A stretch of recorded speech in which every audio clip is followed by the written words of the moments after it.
second unit of wealth management, and in this particular unit we're going to look at the introduction to the various kinds of investments and asset classes.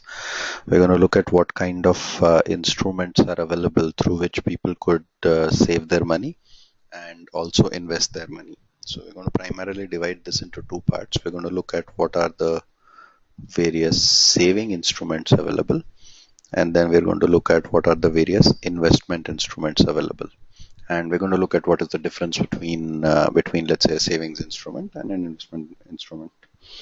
uh, this is going to be in the context of largely what kind of instruments are available in India and what kind of numbers we have seen in India with respect to these data points, right? So now the first part on why someone would want to kind of need investments or saving is that people have to address a few concerns, and those concerns are primarily how do you beat inflation, which is essentially the rise in prices every year, right?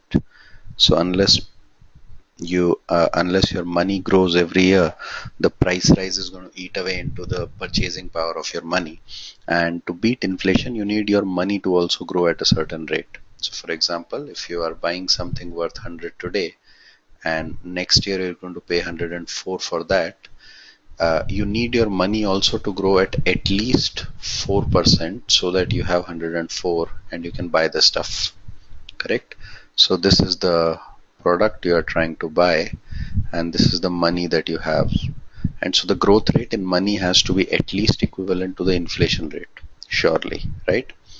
How do you increase your capital? Now people may want to maximize wealth, right? Everyone wants to earn more money, so maximizing wealth is an objective for which you will need investments.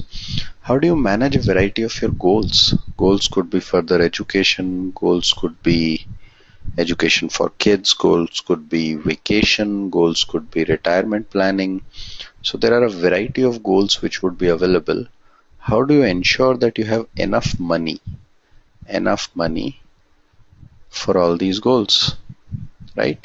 So to address these primary concerns and these primary data points is why someone would essentially go for either a saving instrument or an investment instrument, right?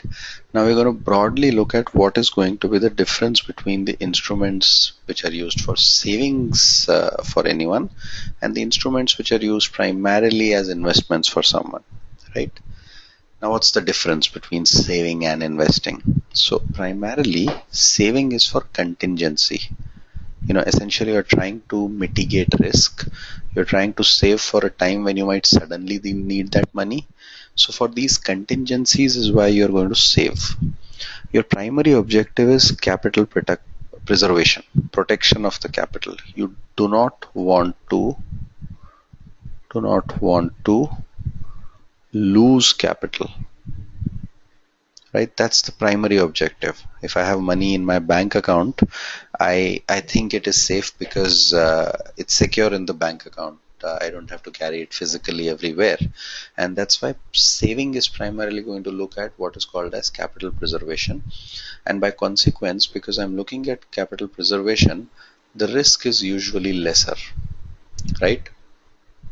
Now savings also comes first before investing, usually. That's the usual connotation. So someone gets an income. Out of the income you subtract any kind of expenses, then you have some money that is left in your account. That's automatically a saving, and from this saving you could divert some stuff towards investments. Now what is the difference between savings and investments from the investment perspective? When you're doing investing, primary objective is that you want to grow capital. You want capital appreciation, right? Now, and because you're going to grow capital, or that becomes your objective, the risk that you're taking would usually have to be more, right? So risky.